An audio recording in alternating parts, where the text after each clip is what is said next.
In the spring of 1912, the world believed it had done the impossible. It had built a ship so grand, so luxurious, so advanced, that many called it unsinkable. Her name was Titanic. To the rich, she was a palace. To the poor, she was a promise. To dreamers, she was the future itself. But on the night she left Southampton, hidden beneath the glow of electric lights and polished brass, two strangers stepped aboard. They didn't know it yet, but before this voyage was over, they would fall in love. And before morning came, the ocean would take everything. Her name was Evelyn Ashford, 22 years old, elegant, educated, and born into one of Boston's respectable families. To the world, she had everything: fine dresses, a first-class ticket, and a future already planned. But hidden in her coat pocket was a letter from her sister, who had died the year before. In it, she wrote, "Do not marry a life that feels empty, even if it is beautiful from the outside." As Evelyn looked up at Titanic for the first time, she felt something she hadn't felt in months: hope. Maybe this voyage wouldn't just take her to New York. Maybe it would take her somewhere far more dangerous, toward the life she actually wanted. His name was Thomas Hale, 26, American, not rich, not famous, and certainly not the kind of man first-class passengers would notice. But Thomas carried something rare: wonder. He had spent a year in Europe sketching cathedrals, cafes, and strangers on city streets, dreaming of becoming an artist back in New York. He boarded Titanic with a cheap ticket and a heart full of hope. And then, just for a moment, he looked up and saw her. A young woman in a cream coat, standing above the crowd like a memory he hadn't lived yet. Their eyes met for only a second. Then the moment disappeared. A first-class girl, a third-class dreamer, the kind of thing that only happens in stories. The first night aboard Titanic felt unreal. In first class, crystal glasses sparkled beneath chandeliers. In third class, families laughed, musicians played, and strangers shared stories of the America waiting for them across the sea. Titanic wasn't just a ship. It was a floating city: velvet and steel, perfume and coal smoke, wealth and hope. Two different worlds traveling on the same ocean toward the same destination.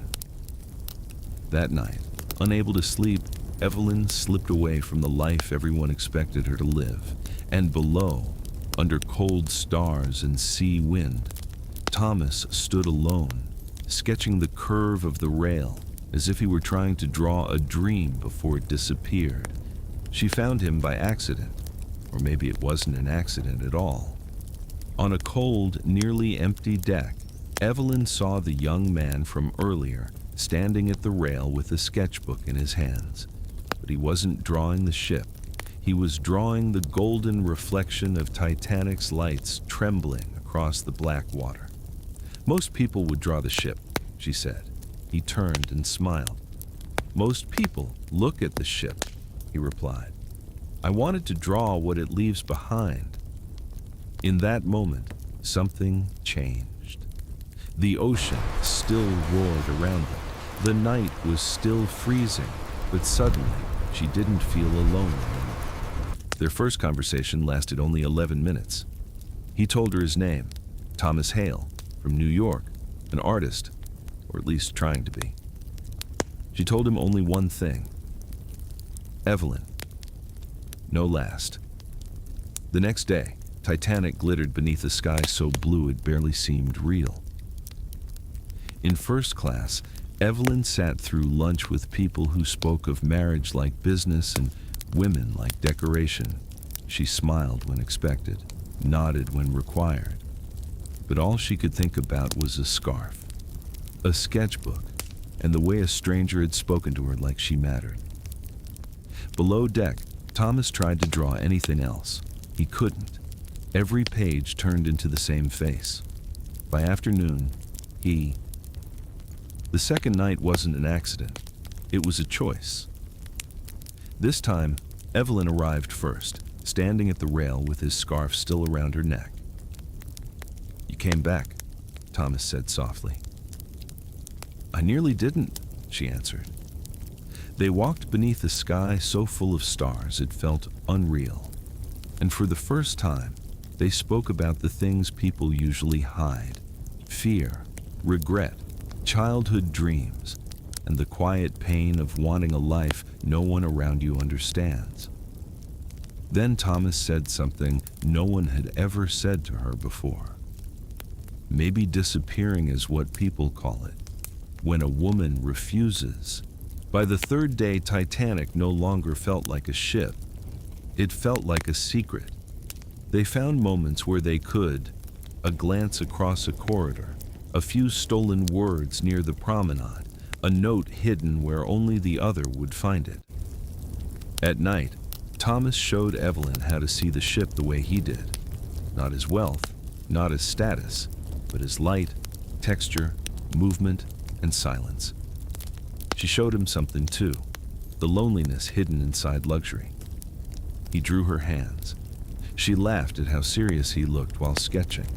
He told her she had the kind of face people remember long after they stop pretending not to care. She called him dangerous. He smiled. Only to carefully built lives. On the fourth night, they kissed. No plan, no permission, no logic. They stood at the stern while Titanic carved a silver path through the dark Atlantic behind them. Evelyn told him about her sister, about the letter, about how reaching New York terrified her more than the ocean itself. Thomas listened like every word mattered. Then he said something so simple it broke straight through her defenses. "You do not belong to a life that makes you smaller." She looked at him, and for the first time in years, she let herself stop pretending. He stepped closer, slowly, giving her every chance to walk away.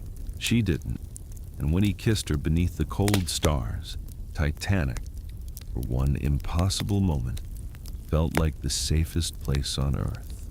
The night of April 14th began like a dream. The sea was calm, too calm. No wind, no waves, no moon, just a black ocean beneath a sky overflowing with stars. Passengers called it beautiful. Some called it eerie. Inside Titanic, the band played, coffee was served, and laughter drifted through polished hallways. And somewhere on that ship, Evelyn made her choice. She would not marry the life waiting for her in New York. She would choose her own future. And she wanted Thomas in it. But while they stood together in the cold, speaking of tomorrow, something else was already waiting in the dark. Silent, white, merciless. At 11:40 p.m., Titanic hit the iceberg. But not the way movies make you think. There was no giant explosion, no immediate chaos, just a strange shudder, a scraping vibration, the sound of steel brushing against ice. Some passengers barely noticed, others laughed it off. But below deck, freezing black water was already pouring in, compartment by compartment, silent, relentless. The engineers knew first, then the officers. Then came the first instructions. Put on life jackets, return to your cabins, remain calm. But calm is fragile, and on Titanic, it was already beginning to break. At first, they stayed together. That was the mistake love always makes in a disaster. It believes there's still time. Thomas walked Evelyn back toward first class through hallways that were still beautiful, still polished, still glowing, but now felt dangerously different. Questions echoed everywhere. Why life jackets? Why the urgency? Why the crew's nervous faces? Then a steward saw them. "Sir, third-class passengers are to remain below until instructed." Evelyn spoke instantly. He's with me. But it didn't matter. The rules of the world had returned, and in a crisis, rules become crueler. She grabbed his hand. Tonight, promise me. He squeezed back. I'll find you. It was the last peaceful moment they would have. As the minutes passed, Titanic began to change. So slightly at first that many refused to believe it, but the truth was already spreading through the ship like cold smoke. Lifeboats were uncovered. Officers shouted. Children cried. Below deck, third-class passengers struggled against locked gates and confusion. Above, first-class passengers hesitated because the ship still looked too beautiful to be dying. And somewhere between those worlds, Thomas was trying to get back to Evelyn, running through corridors, through fear, through a ship beginning to understand its own fate. On the boat deck, wearing a life jacket she never imagined needing, Evelyn searched every face in the crowd, not for safety, not for rescue, only for him. And as the first lifeboat touched the freezing Atlantic, she realized something terrifying. The ship that brought them together was now tearing them apart. Thomas ran, not like a gentleman, not like an artist, like a man who had just realized that time, the one thing he thought he still had, was already slipping away. Below deck, the corridors had become a maze of panic. Families pressed into passageways, children cried, crew members shouted over each other, and beneath it all was the sound no one would ever forget. Water, not waves, not rain, but the heavy, unnatural rush of freezing Atlantic water invading the ship. Thomas knew the truth now. It wasn't just the iceberg that threatened them. It was fear. It was class. It was the cruel order of the world. And he refused to let any of it decide how their story ended. Above on the boat deck, the stars still glittered like nothing was wrong. The ship still glowed. The air still smelled of salt, smoke, and polished wood. That was the cruelest part. Titanic still looked too beautiful to be dying. Around Evelyn, women in silk gowns clutched life jackets over their evening dresses. Men laughed too loudly, pretending everything was fine. Sailors uncovered lifeboats with hands that were beginning to shake. "Step forward, miss," one called. Evelyn didn't move.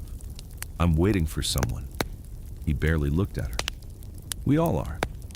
But she knew, deep in her bones, that something was terribly wrong, and Thomas still hadn't come. Then Thomas reached the gate, painted metal, bolted shut, ordinary. And in that moment, it became the cruelest object on Titanic. Behind it, third-class passengers were trapped in rising panic. Mothers, children, men shouting in languages fear makes impossible to ignore. Thomas grabbed the bars. "We need to get through." But the steward answered with the kind of word that sounds civilized until people start dying. "Instructions." Thomas looked at the water climbing the corridor, then at the faces around him, then back at the lock. Something inside him changed. He found a loose metal rod and struck the latch. Once, twice, 3 times, the metal screamed. On the 4th strike, the gate burst open. Above in the boat deck, the stars still glittered like nothing was wrong. The ship still glowed. The air still smelled of salt, smoke, and polished wood. That was the cruelest part. Titanic still looked too beautiful to be dying. Around Evelyn, women in silk gowns clutched life jackets over their evening dresses. Men laughed too loudly, pretending everything was fine. Sailors uncovered lifeboats with hands that were beginning to shake. "Step forward, miss," one called. Evelyn didn't move. "I'm waiting for someone." He barely looked at her. "We all are." But she knew deep in her bones that something was terribly wrong, and Thomas still hadn't come. Then Thomas reached the gate, painted metal, bolted shut, ordinary, and in that moment, it became the cruelest object on Titanic. Behind it, third-class passengers were trapped in rising panic, mothers, children, men shouting in languages fear makes impossible to ignore. Thomas grabbed the bars. "We need to get through." But the steward answered with the kind of word that sounds civilized until people start dying. "Instructions." Thomas looked at the water climbing the corridor, then at the faces around him, then back at the lock. Something inside him changed. He found a loose metal rod and struck the latch. Once, twice, 3 times. The metal screamed. On the 4th strike, the gate burst open. Then the music began. The detail history would never forget. Some said it calmed people. Some said it made the horror even worse. Both were true. The musicians stood in the freezing night, fingers stiff, coats buttoned high, and still they played. A soft waltz drifted across the boat deck while lifeboats creaked into the dark. Evelyn stood near lifeboat 6, her hands clenched so tightly they hurt. "Miss, into the boat," a crewman ordered again. "I'm waiting," she said. "You may not get another chance."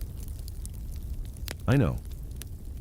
Around her, impossible choices unfolded everywhere. Husbands kissing wives goodbye, mothers lifting children into boats, couples refusing to separate. The ship was still beautiful, the stars were still bright, and Thomas still hadn't come. When Thomas finally reached the upper deck, he was breathless, soaked, and freezing. But the cold didn't matter. The sight nearly stopped him. The boat deck was no longer confusion. It was order. Harsh, desperate, unforgiving order. Lifeboats swung over the black water. Officers shouted commands. Sailors blocked men from moving forward. Then he saw her, there, near the rail, cream coat beneath a life jacket, looking for him. "Evelyn!" he shouted, but his voice vanished into the wind in panic. He pushed forward. A sailor blocked him. "Back! Women and children only!" "She's right there." Thomas tried to move past. The sailor shoved him hard. He stumbled, then stood again, not angry, desperate. "Please." Then finally, she heard him. "Evelyn." She turned, and there he was. Across a wall of uniforms, fear, and human bodies, Thomas was alive and fighting to reach her. She ran toward him. A crewman grabbed her arm. "Miss, the boat. Let go of me." Thomas forced his way forward. Their fingers touched for the briefest second, just enough to prove they were still there. Then a sailor dragged him back. Evelyn screamed his name. "Take me off this boat. I'm not living in." The officer looked at her, looked at Thomas, looked at the half-filled lifeboat. Then came the sentence that split their world in two. "Put the lady in the boat." They lifted Evelyn by the arms, and she fought them. Not like a proper first-class lady, like someone whose heart had finally chosen for itself. "Thomas!" she cried. He lunged forward, but another crewman blocked him. "Please!" he shouted. "Please! Don't send her down!" She twisted so hard that one glove slipped from her hand and fell between them, white against the dark wood of Titanic's deck. Their eyes locked. No more pretending, no more secret meetings, no more time. "I love you," she screamed. The words cut through the freezing air. Thomas stared at her as if the whole world had just stopped. "I love you too." Then the ropes groaned. The lifeboat began to drop, and as Evelyn descended into the black Atlantic, reaching upward toward the man she loved, Thomas stood above her on a dying ship, watching her disappear. As the lifeboat dropped into the freezing black Atlantic, Evelyn reached upward with trembling hands, but Thomas was already too far above her. The ocean swallowed the distance between them, and for the first time that night, she understood the truth. She might survive, but she might never see him again. Above her, Titanic still glowed like a city of light, too beautiful to die, and yet it was dying. On the deck, order collapsed. Men ran, crew shouted, lifeboats vanished into the darkness one by one. The ship tilted harder. The freezing wind cut like knives. Then the lights flickered. Once, twice, and a deep groan echoed through the steel beneath Thomas's feet. Titanic was no longer fighting. It was surrendering. He looked down at the white glove in his hand, the last piece of Evelyn he still held, and ran, not away from fear, but toward survival. From the lifeboat, Evelyn watched the impossible. Titanic rose higher and higher into the night, its stern lifting against the stars like a monument. Then came the sound no one there would ever forget, a violent, unnatural crack. Titanic broke in two. Women screamed, children cried, sailors stared in horror, and Evelyn could think only one thing. Somewhere on that breaking ship was Thomas. Thomas was thrown hard as the ship split apart. Metal screamed, wood shattered, people slid into darkness. He caught a railing just in time and hung there, high above the black Atlantic. The stern rose higher. The cold burned his lungs.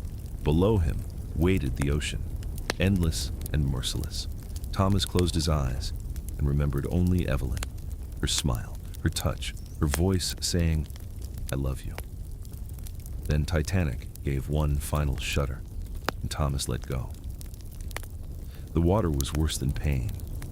It was shock, a brutal cold that stole breath, thought, and strength all at once. Thomas surfaced among hundreds of voices screaming in the dark. He fought through floating debris until he found a wooden panel, barely enough to keep him alive. In the lifeboat, Evelyn heard the screams. Then she made a choice. "Turn back," she whispered. The sailor ignored her.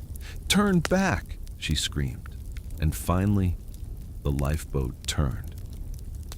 The lifeboat returned too slowly. Lantern light moved across the black water, finding faces, then losing them again. Then Evelyn saw him. A hand, a shoulder, a face pale with cold. "Thomas!" she screamed.